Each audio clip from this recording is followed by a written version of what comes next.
Hello guys, what is up?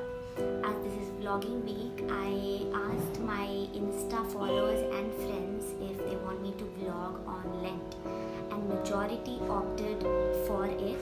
And the most common questions were, is it even okay to observe Lent? Is it even biblical? And what is the significance of Lent, especially in today's age? So I thought I would answer those questions along with telling you what Lent means to me personally. Coming to the most commonly asked question, is it even okay to observe Lent? I think it's not about the right or wrong. Don't follow anything as of such just because your parents asked you to do so or whatever. Do your own study, and by following Lent, it doesn't make you a more saved person or a more blessed person. Grace cannot be earned. Grace is the gift of righteousness. I think the lens through which you see it is important. It doesn't say in the Bible, thou shalt not lend, or thou shalt lent, or whatever it is. When we survey the Old Testament, we see that there are a lot of celebrations and festivals that God's people followed, and God allowed it. He used these festivals and celebrations to bring His people closer to Him. Turning to the New Testament, we see how these people they continued to follow these celebrations and festivals. Interestingly, Jesus also took part in them. Personally, Lent is a time of spiritual focus. I see this quote often, do what makes you happy. I think Lent is more about do what makes you holy. Lent is a time which brings you closer to God. It is a time for meditating on the cross and the sufferings of Jesus. It is not just about giving up non-veg or flowers or whatever it is. It is about giving up the things that are important to you or precious to you, and in a way meditating on the sufferings and the greatest sacrifice that God has done for us. When Lent comes, people talk a lot about giving up, but I think it is also about growing more spiritually.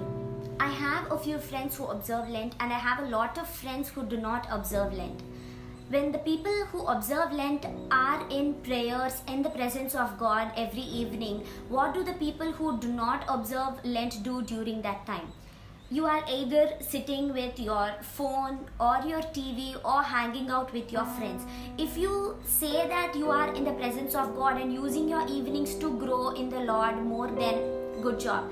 But if I were in your place not following Lent, then I would probably be doing those things. Just think why you feel observing Lent is not spiritual or not biblical or whatever.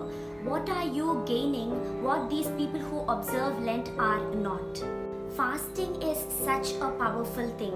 I never used to fast before, but now I have a lot of personal stories where I can tell you that I've experienced the power of fasting. It is building our spirits. We are making our spirit stronger. The Bible clearly talks about how the flesh and the spirit are contrary to one another, right? Fasting makes us to be more in tune with God. In fact, Jesus himself fasted. There's this meaningful quote which says, when he was on the cross, you were in his mind, right? You were in his mind, I was in his mind.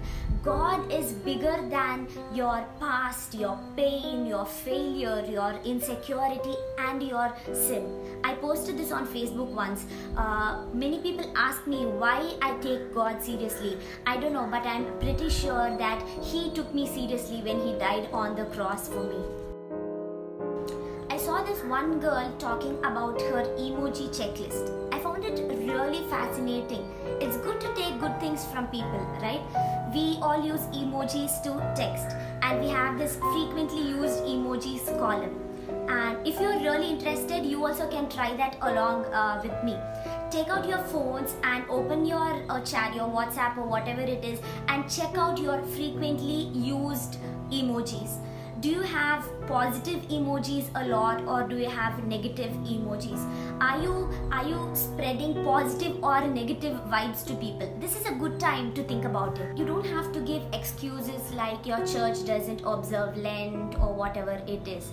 Just think, how do you spend your evenings compared to your friends who spend their time in the presence of God? do your study, meditate on it, and think about what are the things that you can do which will bring you more closer to God. May your mind be open to the new things you encounter each day.